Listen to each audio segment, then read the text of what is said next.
Welcome back to my channel. तो कैसे आप सभी, आई होप आप सभी बहुत अच्छे होंगे। तो आज मैं आपको सिखाऊंगी फ्रिल वाली स्लीव बनाना, जिसके लिए सबसे पहले हमने बाजू का नाप लेना है, जिससे कि हमारी प्रॉपर बाजू की लेंथ है यहाँ तक, जिसमें कि हमारी फ्रिल भी होगी। तो यहाँ तक हमने जितनी भी मतलब आपने बाजू की लेंथ रखनी है वहाँ तक हम सबसे पहले लेंथ लेंगे। मेन जो बाजू होती है फ्रिल वाली, उसकी लेंथ यहाँ तक होती है, जो कि फ्रिल वगैरह बन के यहाँ तक तैयार होती है। ठीक है, उसके बाद आपने लेना है नाप कोहनी तक बाजू का, जो हमने बाजू का बेस कट करना है, फ्रिल अलग से कट होगी। तो यहाँ पे हमने करनी है बाजू का जो नाप लेना है कोहनी से ऊपर ऊपर। ठीक है, तो यहाँ पे हमने कपड़ा 4 फोल्ड में बिछाया हुआ है। 4 फोल्ड में बिछाने के बाद में जो हमारी बाजू का ऊपर ऊपर का नाप है वो है हमारा मतलब जो कोहनी तक है 10 इंच। तो हम 1 इंच मार्जिन का लेंगे, जिसमें कि हमारा ऊपर से भी जुड़ेगा और नीचे से भी जाएगा जुड़ने में कपड़ा। तो हम यहाँ पे 11 इंच का निशान लगाएंगे। 11 इंच का निशान लगाने के बाद में हम इसको सीधा कर लेंगे। जैसे नॉर्मल स्लीव की कटिंग होती है वैसे इस पर मार्क करके इसको कट कर लेंगे। तो यहाँ पे भी हम 3 इंच का निशान लगाते हैं गहराई के लिए। ये जो हम 3 इंच का निशान लगाते हैं ऐसे लंबाई में, उसके बाद इसको सीधा करते हैं। तो काफ़ी स्टूडेंट ऐसे भी हैं मेरे जो कि बोलते हैं कि हमने डिज़ाइनिंग के लिए करते हैं। तो ये गहराई के लिए होता है, जिससे कि हमारा बिल्कुल परफेक्ट बाजू जुड़ती है। ये हमारी खुली वाली साइड है, जो कि हमारे बाजू के यहाँ नीचे वाली साइड आती है। तो ये वाला जो एरिया होता है, अगर हम अपने कंधे के अकॉर्डिंग इसको मैच करते हैं तो ये हमारा डाउन होता है। ठीक है, और इधर वाला हिस्सा जो कि हमारा यहाँ पे जुड़ा होता है ये हमारा ऊपर की तरफ होता है, ये नीचे की तरफ होता है और ये ऊपर की तरफ होता है। अब हम यहाँ पे कैसे लगाते हैं निशान फिटिंग का, तो ये मैंने पहले भी काफ़ी वीडियो में बताया है, एक बार फिर आज बता देती हूँ। सबसे पहले हमने ये नाप वाला यहाँ पे ऐसे फिंगर रखनी है और यहाँ से हमारा आधा इंच जो है ऊपर सिलाई में चला जाएगा। एक फिंगर हमने यहाँ पे रखनी है नाखून। तो ये हमने जैसे कि हम पहले गोलाई दे देते हैं, जो हमारा फ्रंट वाला एरिया होता है, तो हमने फ्रंट वाले से नहीं नापना, बैक वाले से नापना, जिसमें कि हमारी गोलाई ना हो। ठीक है, एक्स्ट्रा जो कटिंग होती है वो कटिंग नहीं होनी चाहिए, नॉर्मल होना चाहिए। उसी के नाप से ऐसे इसको यहाँ पे हम ऐसे रखेंगे। आधा इंच मैंने ऊपर निकाला हुआ है इस निशान से, और ये यहाँ पे क्योंकि आधा इंच हमारा सिलाई में चला जाएगा, तो हम यहाँ पे ये निशान लगा देंगे फिटिंग का, ऊपर की जो हमारी फिटिंग है। इससे क्या है कि जो हमारी ये फिटिंग होती है बिल्कुल प्रॉपर आती है, कम या ज़्यादा नहीं होती। ठीक है, उसके बाद हम यहाँ से ऐसे इसको गोल कर लेंगे। वैसे मुझे अंदाज़ा है, उसके अलावा एक और चीज़ मैं बता देती हूँ कि यहाँ से हमने कम से कम 2 इंच का गैप रखना है, बिल्कुल जो 2 इंच हमारा सीधा होगा। मैं ज़्यादा कर इसको नहीं लगाती हूँ क्योंकि मुझे प्रैक्टिस है। आपको अगर प्रैक्टिस नहीं है तो आपने ध्यान से यहाँ पे 2 इंच छोड़ के ऐसे बिल्कुल सीधा, उसके बाद यहाँ से ऐसे डॉट डॉट करके लगानी है सबसे पहले आपने, उसके बाद इसको आप ऐसे चौक से सीधा भी कर सकते हो। ठीक है, उसके बाद जो आपकी बाजू की फिटिंग है वो यहाँ पे आप फिटिंग का निशान लगा लें। तो यहाँ पे मेरी जो बाजू है उसकी फिटिंग मतलब कोने से ऊपर है, तो 6 इंच है। यहाँ पे मैं यहाँ पे 6 इंच का निशान लगा दूँगी। 6 इंच का निशान लगाने के बाद में इन निशान को मैच करके और यहाँ पे कम से कम 1.5 से 2 इंच का आप मार्जिन रख सकते हो, जिससे कि आप आगे फ्यूचर में इसको खोल भी सकते हो, ईजीली रहेगा मतलब, और इसको टाइट भी कर सकते हो। तो यहाँ पे मार्जिन रखना ज़रूरी होता है स्लीव में भी, क्योंकि अगर आपका सूट टाइट हो जाए तो बाजू भी टाइट होती है, बाजू भी खोलनी पड़ती है। तो यहाँ पे हमने मार्जिन रख लिया है। अब हम इसकी कटिंग कर देते हैं। तो यहाँ तक हमारी जो कटिंग है वो कंप्लीट हो चुकी है। यहाँ पे देखो एक पार्ट ये कट चुका है। अब हमने यहाँ पे क्या करना है, अब हमने इसको पहले ऐसे मेज़र करना है कि यहाँ पे हमारा कितना इंच बैठता है। ये 8 इंच होने में सिर्फ 1 पॉइंट कम है, और अगर हम इसको डबल करते हैं तो यहाँ पे ये 16 इंच है, यानी कि जो भी ये वाली चौड़ाई है 16 इंच है। हमने यहाँ पे 4 फोल्ड में कपड़ा बिछा लिया है। अब हम यहाँ पे इसकी फ्रिल कट करेंगे। तो फ्रिल कट करने के लिए अब हम यहाँ पे फ्रिल की लंबाई लेंगे। तो लंबाई हम लेंगे यहाँ पे बाजू के हिसाब से। बाजू हमारी जो तैयार थी वो 16 इंच थी, 10 इंच की हमारी जो बाजू का बेस है वो कट चुका है। अब हम यहाँ पे 6 इंच की फ्रिल तैयार करेंगे। तो 6 इंच की फ्रिल तैयार करने के लिए हम यहाँ पे 7 इंच का निशान लगाएंगे। 7 इंच का निशान हम इसलिए लगाएंगे क्योंकि आधा इंच ऊपर फोल्ड होगा और आधा इंच नीचे फोल्ड होगा। ऊपर फोल्ड होने का मतलब है कि आधा इंच ऊपर जुड़ेगा और आधा इंच नीचे फोल्ड हो जाएगा, जो नीचे से फोल्ड होता है। तो अब हम यहाँ पे 7 इंच का निशान लगा लेंगे फ्रिल की लंबाई का। उसके बाद हम इसकी चौड़ाई देखेंगे, तो चौड़ाई हम लेते हैं डबल।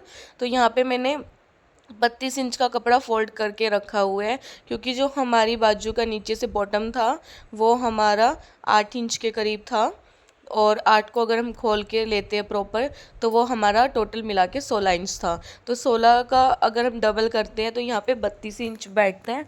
तो हमने यहाँ पे 32 इंच कपड़ा लेके लंबाई का निशान लगा लिया और चौड़ाई का भी। अब इसको हम कट कर देंगे। कट करने के बाद हम इसकी स्टिचिंग करेंगे। तो अभी हम यहाँ पे इसकी सिलाई करेंगे। सिलाई करने के लिए सबसे पहले हम स्लीव को ओपन कर लेंगे, ठीक है। सिर्फ मैं आपको ये बता रही हूँ कि फ्रिल की जो बाजू है किस तरीके से बनती है, कितना मेज़रमेंट है, मेन इसमें ये चीज़ है। तो यहाँ पे हम एक पट्टी हमने निकाल ली है। एक पट्टी निकालने के बाद अब हम इस पर जो हमारा बड़ा बखिया होता है, ठीक है, यानी कि चाल बड़ी रखनी है, और बड़ी चाल रख के हम यहाँ पे इस पर सिलाई लगा लेंगे। सीधी सीधी सिलाई लगानी है आपने बड़ी चाल रख के। फ्रिल हमारी दो तरीके से बनती है, एक अम्ब्रेला कट में और एक ये सीधी बनती है। तो मैं आपको सीधी बता रही हूँ, और मेज़रमेंट दोनों का सेम रहता है, ठीक है, बस कटिंग में फ़र्क होता है। तो यहाँ पे हम इसको ऐसे बिल्कुल सीधा सीधा सिलाई लगा लेंगे बखिया बड़ा करके। बड़े बखिए से सिलाई लगाने के बाद में अब हम यहाँ से धागा खींचेंगे एक, जिससे हमारी ये चुन्नट सेट हो जाएगी। तो ऐसे हम इसको 1-1.5 इंच बिल्कुल क्लीन इसको रखेंगे, जिसमें कि हमारी कोई चुन्नट नहीं होगी। तो आपने सिर्फ एक ही साइड से नहीं धागा खींचना, दोनों साइड से धागा खींचना है, इस बात का ध्यान रखना है। कई बार क्या होता है कि एक ही साइड से धागा खींचते रहते हैं और फिर वो धागा बिल्कुल प्रॉपर बाहर निकल जाता है और इतनी अच्छी फिनिशिंग नहीं आती। इसलिए हो सके तो दोनों साइड से धागा खींचें। तो यहाँ पे इसको, ये जो प्लेटें हैं इसको बीच में करके इसको इक्वल कर लेंगे, ठीक है। उसके बाद हम जो बाजू है हमारी, यहाँ पे हमने ये देखो यहाँ पे निशान लगा हुआ है, 1.5 इंच के करीब हमने मार्जिन रखा हुआ। तो 1.5 इंच यहाँ से बिल्कुल सीधा, 1.5 से भी आप 2 इंच तक बिल्कुल सीधा चला सकते हो सिलाई। दोनों तरफ इस तरह ही रखना है आपने गैप। तो गैप आपको कैसे पता लगेगा, यहाँ से आप नाप के 2 इंच रख लेना और इस साइड से भी नाप के बिल्कुल सीधा 2 इंच रख लेना, ठीक है। उसके बाद में अब हम यहाँ पे ऐसे इसको नाप के देखते हैं कि हमारी बाजू इसमें परफेक्ट, मतलब जितनी हमें चाहिए उतनी है या नहीं है। तो यहाँ पे थोड़ा सा कम है, इसको नाप के बार बार देखना है। तो ऐसे आप थोड़ी थोड़ी ये चुन्नट खोल के इसको सेट कर लेना। इसको सेट करने के बाद में अब हम यहाँ पे सिलाई लगाएंगे। अंदाजे से भी कर सकते हो आप 2 इंच, या फिर इंची टेप से भी नाप के। बाकी आपने 1.5 इंच से पहले कोई भी यहाँ पे जो हमारा एक्स्ट्रा मार्जिन होता है उसमें हम जो ये चुन्नट वगैरह कुछ नहीं डालते। और जब आप यहाँ पे सिलाई करो तो आपने ध्यान रखना है कि जो हमारी चाल है वो काफ़ी ज़्यादा बड़ी थी उस टाइम पे, तो थोड़ी सी उसको छोटा कर ले बखिए को।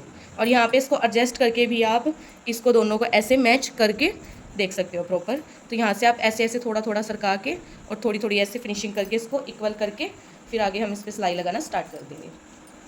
बहुत आसान है, वीडियो को पूरा देखना तो आपको बिल्कुल प्रॉपर अच्छे तरीके से समझ आ जाएगा क्या है और किस तरह हमने करना है। और धागे में एक ध्यान और देना है, जब आप इसको धागे को ऐसे पकड़ के खींचते हैं हम यहाँ से इसको प्रॉपर सेट करने के लिए, तो धागे को ज़्यादा ज़ोर से नहीं खींचना, वरना ये धागा टूट भी सकता है, ठीक है। तो आराम आराम से इसको ऐसे पकड़ के खींचना है। उसके बाद जो ये हमारी ये गैदर्स हैं, जो कि फ्रिल में गैदर्स बोलते हैं इंग्लिश में इसको, और वैसे इसको हिंदी में चुन्नट भी बोलते हैं। जो हमारी ये चुन्नटें हैं इसको हम ऐसे बिल्कुल कर लेंगे सही से। और जो हमारा कपड़ा है वो ऐसे अंदर फोल्ड नहीं होना चाहिए और ऐसे बिल्कुल बाहर की तरफ होना चाहिए। इसको बिल्कुल अच्छी तरीके से बाहर की तरफ निकाल के अब हम इस पर आगे सिलाई कर लेंगे प्रॉपर एंड तक। तो यहाँ हमने बिल्कुल प्रॉपर फिनिशिंग के साथ में सिलाई लगा ली है। तो यहाँ पे जो हमने पहले धागा खींचा था ऊपर वाले कपड़े का, ध्यान से ये चीज़ आपने बहुत ही ध्यान से करनी है। उस वाले धागे को आप ऐसे इसको दोबारा से खींच लो, ताकि ये बीच में से वैसे टूट जाता है ताकि निकल जाए थोड़ा बहुत। उससे क्या होता है कि फिनिशिंग बहुत अच्छी आती है और यहाँ से बाजू खींची खींची नहीं रहती, ठीक है। तो वो हमने खींच के यहाँ पे धागे को तोड़ लिया है। और ध्यान रखना है आपने सिलाई वाला धागा ना तोड़ लो, वरना आपको सिलाई दोबारा से लगानी पड़ेगी, ठीक है। तो इस चीज़ का ध्यान रखना है। तो हमारी ये देख सकते हो आप कितनी अच्छी गैदर्स आई है, कितनी अच्छी फिनिशिंग भी है यहाँ पे। तो हमारी जो फ्रिल की गैदर्स थी, चुन्नट है जो बहुत अच्छी तरीके से यहाँ पे डली हैं, ठीक है। अब हमने यहाँ पे नीचे आप पीको भी कर सकते हो या फिर फोल्ड भी कर सकते हो। तो जैसे मैंने यहाँ पे सिर्फ 1/2 इंच मार्जिन ली है, तो मैं आपको आज फ़िलहाल यहाँ पे फोल्ड ही करके दिखाऊंगी, पीको अगली बार करूँगी। तो यहाँ पे मैंने बिल्कुल बारीक हाफ इंच के अंदर ही यहाँ पे मैंने देखो इसको फोल्ड कर लिया। बिल्कुल बारीक बारीक अगर आप इसको यहाँ से फोल्ड करोगे तो फिनिशिंग बहुत अच्छी आती है। अगर यहाँ से आप इसको मोटा मोटा करते हो तो इतनी अच्छी फिनिशिंग नहीं आती। बिल्कुल बारीक बारीक यहाँ पे मैं इसको फोल्ड करूँगी और यहाँ पे बिल्कुल किनारे किनारे पे सिलाई लगाऊंगी। अब हम इसको बिल्कुल बारीक बारीक करके एंड तक सिलाई लगा लेंगे, बीच बीच में सेट करते करते। और हाँ, यहाँ पे आप धागा मैचिंग का भी ले सकते हो, या फिर जिस कलर का आपके इसमें कुर्ती में डिज़ाइन वगैरह है, जैसे ब्लैक कलर का प्रिंट है मेरे यहाँ पे कुर्ती में और वाइट कलर का भी है, तो अगर आप पीको कर रहे हो और अलग कलर की करते हो तो वो भी अच्छा लगता है। तो इसको सिलाई को हम एंड तक ऐसे बिल्कुल बारीक बारीक फोल्ड करके कंप्लीट कर लेंगे। तो यहाँ पे हमने देखो इसको फोल्ड कर लिया, कितना बारीक बारीक करा है और कितनी फिनिशिंग के साथ में हमने यहाँ पे इसको फोल्ड कर लिया। ठीक है, इसको फोल्ड करने के बाद में अब हम यहाँ पे एक टॉप सीम लगाएंगे। टॉप सीम हम इसलिए लगाते हैं ताकि हमारी प्रॉपर अच्छी तरीके से फिनिशिंग आए। तो ये वाला जो हिस्सा है फ्रिल वाला, इसको ऐसे ऊपर की साइड रख के तब यहाँ पे हम टॉप सीम लगाएंगे। तो यहाँ पर हमने जो हमारी स्लीव है उस पर टॉप सीम लगा लिया। आप देख सकते हो कितनी फिनिशिंग के साथ में यहाँ पर टॉप सीम लगाई है और ये वाला फैब्रिक ऊपर की साइड है। ठीक है, तो यहाँ तक हमने कर लिया है। अब हम यहाँ पे लेस लगाएंगे। तो मैं यहाँ पे इसकी मैचिंग की ब्लैक कलर की जिगजैग लेस लगा रही हूँ। वाइट में भी आती है जिगजैग लेस, सारी कलर में आती है, वैसे इजीली आपको मार्केट में मिल जाएगी। तो यहाँ से मैं इसको एक एक सिलाई भी लगा सकते हो आप और दो दो सिलाई भी। तो यहाँ पे अभी मैं इसको ऐसे रख के सिलाई कर दूँगी। यहाँ पे आप ऐसे डिज़ाइन के तौर पे लेस भी लगा सकते हो, या फिर कोई फैब्रिक की पट्टी बना के भी पाइपिंग जैसे वो भी लगा सकते हो, या फिर कुछ डोरी टाइप के भी बहुत से डिज़ाइन बन सकते हैं यहाँ पे। तो फिलहाल मैं यहाँ पे पूरी कुर्ती पे ये लेस लगी हुई है, तो अभी मैं फ़िलहाल यहाँ पे ये लेस लगाऊंगी। तो मैंने यहाँ पे इस पे लेस लगा के इसको कवर कर लिया। आप देख सकते हो कितना प्यारा लग रहा है यहाँ पे। तो ये लेस आप अगर आप लेस लगा रहे हो या पाइपिंग कुछ भी लगा रहे हो तो ये आप आगे की तरफ भी लगा सकते हो, अच्छा लगता है। बट मुझे सिर्फ ये इतना ही लगाना था, ज़्यादा नहीं लगाना था। और इसी लेस की मेरी कुर्ती पे भी डिज़ाइनिंग है प्रॉपर अच्छी, वो भी आप मेरे चैनल पे जाके देख सकते हो। तो अभी हम इसकी फ़िटिंग करेंगे बाजू की। ठीक है, फिर मैं फ़िटिंग करके दिखाती हूँ आपको कि इसका जो प्रॉपर लुक है वो कैसे है। तो फ़िटिंग के लिए सबसे पहले आपने क्या करना है, यहाँ पे तो आपने बिल्कुल थोड़ा थोड़ा यहाँ से लेना है, यहाँ से आपने ज़्यादा नहीं लेना। ठीक है, यहाँ से आपने यहाँ तक उतना लेना है जितनी आपकी फ़िटिंग थी बाजू की। ठीक है, बाकी तो सारी फ़िटिंग यहाँ से लेके यहाँ तक फ़िटिंग में सिलाई आएगी, और यहाँ से लेके यहाँ तक ऐसे बस थोड़ा सा मार्जिन रख के सिलाई कर देनी है। तो मैं यहाँ पे पहले फ़िटिंग का निशान लगा लेती हूँ। अभी हम यहाँ पे इसकी फ़िटिंग करेंगे। तो फ़िटिंग करने के लिए मैंने इसको ऐसे जोड़ लिया है, बिल्कुल इक्वल जोड़ना है यहाँ से आपने। और यहाँ से मैं सिलाई स्टार्ट करूँगी बिल्कुल पक्की करके।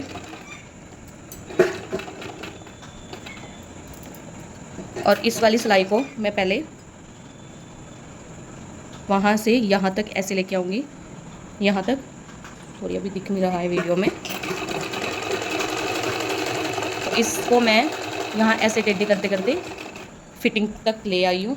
ठीक है, अब जो हमारा आगे फ़िटिंग का निशान था, अब हम उस निशान पे चलेंगे आगे। तो यहाँ तक हम सिलाई पक्की कर लेंगे। तो आप देख सकते हो हमने सिलाई लगा ली है, यहाँ पे हमारी सिलाई पक्की हो चुकी है। ठीक है, ये आपको सिलाई दिख रही होगी। यहाँ से हमने ऐसे टेढ़े लेके आई फ़िटिंग तक, उसके बाद हमने ये ऐसे यहाँ पे सिलाई लगा ली है। तो अभी हम इसको सीधा करते हैं स्लीव को, और आपको प्रॉपर लुक दिखाते हैं कि हमारी स्लीव कैसे बन के रेडी हुई है। तो हमारी स्लीव जो है वो कुछ ऐसी रेडी हुई है। मिलते हैं नेक्स्ट ऐसी ही दूसरी वीडियो में।